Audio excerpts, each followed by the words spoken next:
কাথি অঞ্চলে একটা গ্রামে প্রাইমারি স্কুল শিক্ষক, তিনি ভীষণ রাগী। তার বাড়ির লোকেরা তার সঙ্গে কথাবার্তা বলতেও ভয় পেতেন, ভীষণ রাগী তিনি। তা সেদিনকে তিনি সকালবেলা চাষে খেতে গেছেন, লাঙল নিয়ে গেছেন, মাঠে চাষের কাজ তিনি লাঙল ধরেছেন, কাজ করছেন।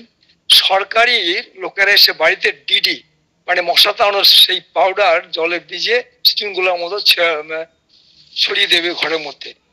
বাড়ির লোকেরা বারণ করছেন, না না না এখন আমাদের ঠাকুর আসন আছে, ঠাকুরের ফটো নষ্ট হয়ে যাবে, এগুলো ছড়ানো যাবে না। বারণ সত্ত্বেও তারা ঘরে গিয়ে স্প্রে করেছে ডিডিটি।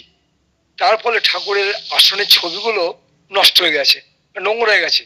এই খবর এইগুলো দেখে তার ছেলে গিয়ে ওই মাঠে গিয়ে বাবাকে বলেছে, বলছে বাবা এরকম ব্যবহার হয়েছে। সে সেই বাঁশের যে গরু লাঙল ছোট্ট লাঠি হাতে থাকে সেটা নিয়ে চলে এসছেন। এসে সেই সরকারি লোকগুলোকে আচ্ছা করে মারধর করে একটা ঘরে আটকে রেখেছেন। আমার ঠাকুরের আসন নোংরা করে দিয়েছো, একটা ঘরে আটকে রেখেছেন। খবর পেয়ে কাঁথির যিনি এসডিও তিনি পুলিশ পাঠিয়ে ওনাকে অ্যারেস্ট করে নিয়ে গেছেন। সরকারি লোককে মারধর করা, সরকারের কাছে বাধা দেওয়া একটা গুরুতর অপরাধ। ওনারা হাজতবাস হয়, পরে জামিনে মুক্ত হন। মুক্ত হওয়ার পরে এসে ভাবছেন যে আমার কেস তো হয়ে গেল, সরকারের কার্যক্রমে বাধা দেওয়া, সরকারি কর্মচারীদের মারধর করা, কি করে এর থেকে রেহাই পাবো? স্থানীয় যাদের সাথে আলাপ আলোচনা করতে তারা বলছেন তোমার গুরু ঠাকুরকে যাও, তিনি বলে দেবেন। তিনি যে পায়া ছেড়া আর তোমার উপায় নাই, তোমার সারা জীবন জেলই হবে, এরকম কথা বলছেন। তিনি সোজা চলে এলেন ঠাকুর বাড়িতে। ঠাকুর এসে বললেন, তার সব শুনে বললেন, কেসের দিন তুই নিজে হাকিমের সামনে দাঁড়িয়ে বলবি হুজুর আপনার বাড়িতে যদি কেউ আপনার বাবা মায়ের ফটো নোংরা করে দেয় তখন আপনার কেমন লাগবে? আমার বাড়িতে আমার গুরুদেবের ফটো নোংরা করে দেওয়ায় আমার মেজাজ গরম হয়ে গেছিল। বাড়িতে সবাই বারণ করা সত্ত্বেও তারা শোনেনি। আমি রৌদ্রের মধ্যে লাঙল করছিলাম, তা মেজাজ ঠিক রাখতে না পেরে দু চার ঘা মেরেছি। এতে আমার মহা অপরাধ হয়েছে, আমি স্বীকার করছি। আপনি যা শাস্তি দেবেন মাথা পেতে নেবো। এই কথা কাঁদো কাঁদো হয়ে বলবি এবং রুমাল দিয়ে চোখ মুছবি। তিনি এসে কেসের দিন শ্রী ঠাকুরের যেমন বলেছিলেন অবিকল তেমনি করলেন। হাকিম সব শুনে তার অনুতপ্ত হওয়া অশ্রুপূর্ণ চোখ দেখে একেবারে বেকসুর খাস করে দেওয়ার হুকুম দিলেন। এইভাবে ঠাকুর মহাসংকট থেকে ওই দ্বারকে রক্ষা করলেন।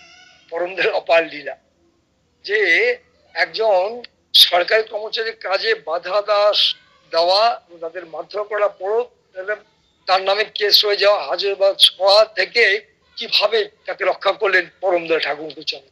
আমরা আরেকটি ঘটনা জানি যে এই ওই কাতরের দিকে বেলদার দিকে তিনি আমাদের গুরু ভাই ছিলেন, তার নিষ্ঠবান ব্রাহ্মণ ঠাকুর ঘরে অনেকগুলো দেবদেবীর মূর্তি ছিল। রোজ সকালে উঠে স্নান করার পরে পুকুরে দাঁড়িয়ে সূর্যের দিকে তাকিয়ে ওম জবা কুসুম সংকাশন কাশ্যপ মহাদ্যুতি আরম্ভ করে বহু মন্ত্রতন্ত্র পাঠ করতেন। এই পথে হতেন 11টা বেজে যেত। ওই সময়ের মধ্যে বাড়ির কেউ যেন ডিস্টার্ব না করে সেরকম নির্দেশ দেওয়া ছিল। এরূপ দীর্ঘদিন করা তার শরীর রুগ্ন হয়ে যায় এবং নানা প্রকার রোগাক্রান্ত হয়। সেই সময়ে যাজন পরিক্রমায় পণ্ডিত স্বর্ণান ভট্টাচার্যরা সভাপতি ঋত্বিক তার যা উদ্বুদ্ধ হয়ে দীক্ষা গ্রহণ করেন এবং ওই অঞ্চলে সবসময় যাতায়াত করেন, সবসময় যোগদান করেন। দীক্ষা গ্রহণের পরেও কিন্তু ওইরূপ পূজা করা অভ্যাস চালিয়ে যায়। কিছুদিন পরে ঠাকুর ঘরের দরজা ভেঙে চোরে তার সমস্ত দামি দামি দেবদেবীর মূর্তিগুলি চুরি করে নিয়ে যায়। এতে তিনি ভীষণ শোকাচ্ছন্নে পড়েন এবং রীতিমতো মনের দিকটা ভেঙে পড়েন। এই অবস্থায় তিনি ঠাকুর কাছে গেছিলেন। দেখতে পারে ঠাকুর সব শুনে বললেন রাস্তা শর্ট হয়ে গেল, রাস্তা শর্ট মানে ছোট হয়ে গেল। এই কথায় অপূর্বদার মনের দুঃখ দূরীভূত হলো। তিনি বুঝতে পারলেন সদ্গুরু স্তোত্র আছে গুরু ব্রহ্মা গুরু বিষ্ণু গুরু মহেশ্বর, এই গুরু পরম ব্রহ্ম। তাই যদি হয় তো শুধু গুরু পূজা করলেই তো সব দেবদেবী পুজো হয়। এতদিন ধরে এত দেবদেবী পূজা করে মানব জন্য মহামূল্য সময় নষ্ট হয়েছে, পরমে ক্ষয় হয়েছে, শরীর নষ্ট হয়েছে। সদ্গুরু না ধরলে মানুষে কত ভুল করে থাকে তাই একটা নেই। পরবর্তীকালে ঠাকুর একটা বাণী আছে, পথ খুঁজে তুই কাল হারালি অনুষ্ঠানের মহড়ায়, অনুষ্ঠানে বসলো পেয়ে পাওয়া যায় গেল গোল্লায়। তারপর থেকে ওই দাদা আর কখনো ওই গুরু ছাড়া আর তার তন্ত্রমন্ত্র ছাড়া অন্য কাজে সময় ব্যয় করতেন না। পুরুষোত্তম ঠাকুর কুলচন্দ্রের মহাজীবনের এই বহু ঘটনা আছে। আমরা যারা দেওঘরে যাতায়াত করি, মেন মেন গেট ঢুকে এখন যেখানে পাবলিশিং হাউস, ওখানে ওখানে আমাদের অজয় গাঙ্গুলি থাকতেন। তিনি ছিলেন ইলেকট্রিক্যাল ইঞ্জিনিয়ার। তিনি ইলেকট্রিক্যাল ইঞ্জিনিয়ার। তাকে ঠাকুর বলেন অলরাউন্ড ডেভেলপমেন্ট করা চাই, অলরাউন্ড ডেভেলপমেন্ট করা চাই। অজয় গাঙ্গুলি একজন ইলেকট্রিক্যাল ইঞ্জিনিয়ার, তাকে একদিন হঠাৎ ঠাকুর ডাকলেন, অয় অজয় ঘর বানাবে পারিস?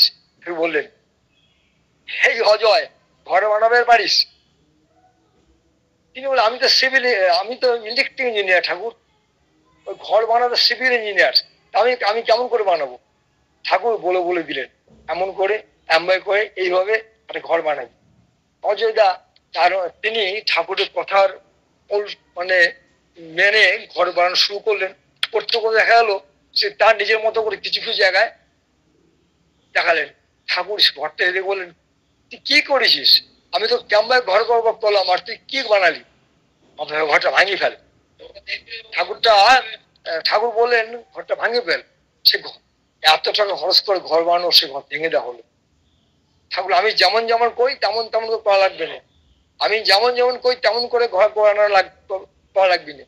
পরবর্তীকালে অজয়দা একজন ইলেকট্রিক্যাল ইঞ্জিনিয়ার হয়ে অপুট ভাবে, অসুন্দর ভাবে, একদম অদ্ভুত ঠাকুরের বলার মতো একটা সুন্দর ঘর বানালেন। ঠাকুর, এই তো করে ফেললি, কাম সারাই ফেলেছিস, শুধু একটা বিষয় জানবি কে, অলরাউন্ড ডেভেলপমেন্ট হওয়া চাই। আরেকদিন ঠাকুর ডাকলে অজয়টাকে, এই অজয় তুই নলকূপ বানাবে পারিস? নলকূপ বসাবে পারিস? ঠাকুর বলছেন, অয় অজয় তুই নলকূপ বসাবে পারিস?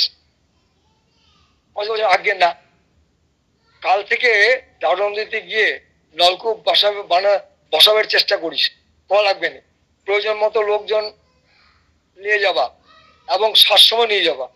ওই দারোয়া নদীর বালির চড়িয়ে নলকূপ বসানোর কাজ শিখে নেবা। অনেকদিন চেষ্টা করে কিছু হচ্ছে না, কিছুতেই নলকূপ বসানোর কাজ করতে পারছে না। ওনার প্রচেষ্টা দেখে আশ্রম মাসিরা কিছু মানুষ তারা অজয় বলেন, দাদা চলেন আমরা যাই, আমরা সহায়তা করি। পরবর্তীকালে যখন নলকূপ বসানোর কাজ কমপ্লিট করে শিখেলেন, ঠাকুর তো বললেন, এই তো পারলি। এই আবার বলেন, শুধু একটা জানলে হবে কেন, অল ডেভেলপমেন্ট হওয়া লাগবে না। আমার ঠাকুর অজয়, এই অজয় তুই জুতা বানাবে পারিস? অজয়দা চমকে গেলেন, ঠাকুর আমি তো বাউনে ছাওয়াল, আমি জুতা বানাবো কেমন করে? বলে, আমি তো বাউনে ছাওয়াল ঠাকুর, আমি জুতা বানাবো কেমন করে? কোনোদিন জুতা বানাবার চেষ্টাও করিনি। আমি কই, প্রয়োজন না হলেও জানবার অসুবিধা কি? ঠাকুর বলছেন, প্রয়োজন না হলেও জানবার অসুবিধা কি? শুধু একটা জানবি কে, নিজের কালো রঙের চটি জোড়া দেখিয়ে বললেন, তুই আমার এই চটি জোড়ার মতো এক জোড়া চটি নিজেকে বানিয়ে দিবি, বুঝলি? অজয়দা ফাপড়ে বললেন, একজন ইলেকট্রিক ইঞ্জিনিয়ার, তিনি জুতো বানাবেন কেমন করে? কলকাতা এলেন। কলকাতা থেকে যেখানে জুতো তৈরি হয় সেখান থেকে একদম দক্ষ মুচির কাছ থেকে শিখে নিয়ে ঠাকুরের পছন্দ মতো জুতো যখন বানিয়ে দিলেন, ঠাকুর একদম হাসিতে মুখটা উজ্জ্বলে উঠল। ঠাকুর, এই তো পারিস, এই তো পারিস, আমাদের এমন হওয়া লাগবে না, অলরাউন্ড ডেভেলপমেন্ট। ঠাকুর এমনি পরীক্ষা নিরীক্ষার মাধ্যমে কত মানুষকে তিনি তার জীবন দিয়ে মানুষকে উদ্বোধনের পথে এগিয়ে নিয়ে গেছেন। আর আশ্চর্য পরম্পরার মধ্যে দিয়ে আমরা পরমদাস ঠাকুর যখন একটু আমাদের লোকচক্ষুর অন্তরালে গেলেন, আমরা ভাবলাম আমরা অসহায় হয়ে গেলাম, তা নয়।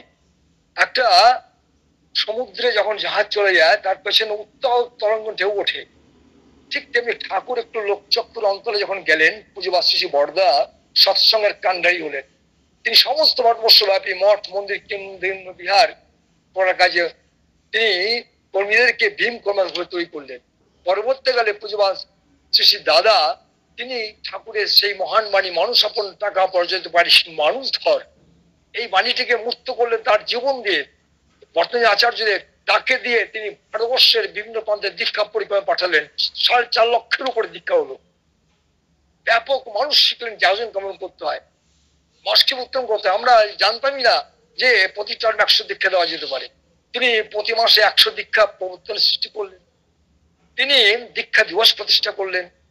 প্রত্যেকটি কেন্দ্রমন্দিরে দেখা গেল 3 মাস অন্তর 100 দীক্ষা আরম্ভ করে। আবার এখানেই থেমে থাকলেন না, বহু কর্মীকে তিনি ডেকে ডেকে বলেন, আপনি ইচ্ছে করলে 1000 দীক্ষা দেওয়ার পারেন, অল্প সময় দিতে পারেন।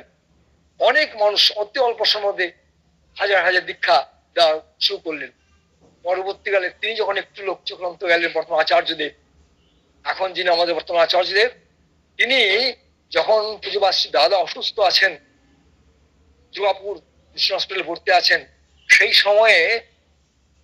সময়ে সবার লক্ষ্য অঞ্চলে পূজনীয় অবিন্দাকে দিয়ে এই দীক্ষাপত্র সমীক্ষার কাজে বহু মানুষকে নিয়োজিত করলেন। পরবর্তীকালে সৎসঙ্গ আশ্রম দেওঘরে প্রত্যেক রাজ্য থেকে, জেলা থেকে বিভিন্ন কর্মীদের ডেকে, ডিপি ওয়ার্কসের কর্মীদের ডেকে নিয়ে ট্রেনিং এর মাধ্যমে থাকার ব্যবস্থা করে, খাওয়ার ব্যবস্থা করে আজকে বর্তমান প্রজন্মের যুবক ছেলেরা, যুবতীরা পরম পিতার কাজে উদ্বুদ্ধ হয়েছেন। প্রতি গ্রামে গঞ্জে শহরে নগরে আজকে দেখা যাচ্ছে প্রতিদিন মানুষের সাদা পোশাক পরে, মায়ের আলপার শাড়ি পরে আজকে দিকে দিকে প্রভুর কাজ, যে মানুষগুলো হারিয়ে গেছিল, দূরে সরে গেছিল, তাদেরকে কেমন করে ইষ্টময় করে তোলা যায়, তাদের ঠাকুরমুখী করে তোলা যায়, তাদের কর্মতৎপর করা যায়, সেখানে ভর্তি হয়েছেন।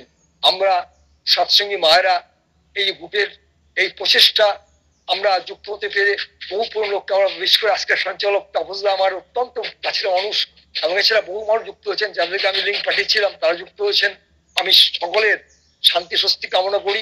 সবাই ভালো থাকবেন, ভালো থাকবেন। আপনি তো আমার জন্য প্রার্থনা করছেন, সবার মঙ্গল কামনা করে আমার আলোচনা বিরাম করলাম। জয় গুরু।